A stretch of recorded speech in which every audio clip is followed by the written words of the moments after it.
He came to kill her, but she wasn't the one who died. December 18th, 2006, Portland, Oregon. A quiet home invasion turned into a life-and-death brawl between a woman and the hitman her husband had hired to erase her. Most people wouldn't have survived that night, but Susan Walters wasn't most people. You're watching PBT Network, True Crime, where we tell the stories that prove evil never wins. Hit subscribe and turn on notifications, because the next story could be the one you'll never forget. On the surface, Susan and her husband Michael looked like the perfect couple.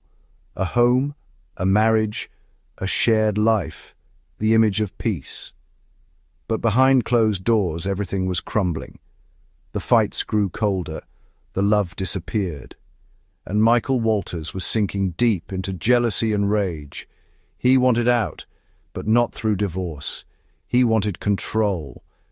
And that's when he made the call that changed both their lives. He paid someone to end his wife's life. The hitman's name was Edward Dalton Haffey, a man with a record and a motive: money. His mission was simple: break in, wait for her, and make sure she never walked out alive. That morning, Susan came home from a 12-hour nursing shift. She walked in, dropped her key, and something felt off. Silence, no movement, just a strange sense that she wasn't alone. Then a shadow moved. From behind, the man lunged, cable wire in his hands.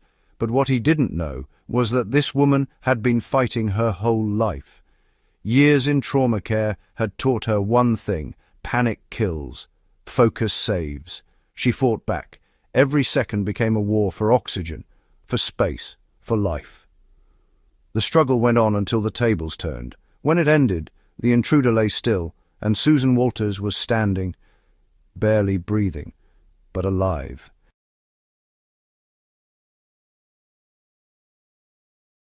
When police arrived, they found something no one expected: the man's wallet, and a note linking him back to her husband.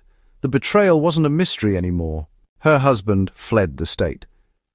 But he couldn't outrun the truth. Investigators uncovered phone records, payments, and proof of the murder plot. He took his own life before trial, but justice had already spoken. Susan lived, and she turned her pain into power. Today, she speaks to women about survival, intuition, and fighting back when the odds say you shouldn't make it.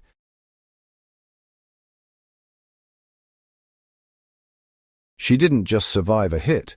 She survived betrayal, fear, and the kind of darkness most never see. Susan Walters proved something that night. Sometimes, the victim becomes the story the killer never saw coming. If this story gave you chills, drop A in the comments and type, "She fought back." Subscribe to PBT Network, True Crime, where we uncover real stories of power, betrayal, and survival.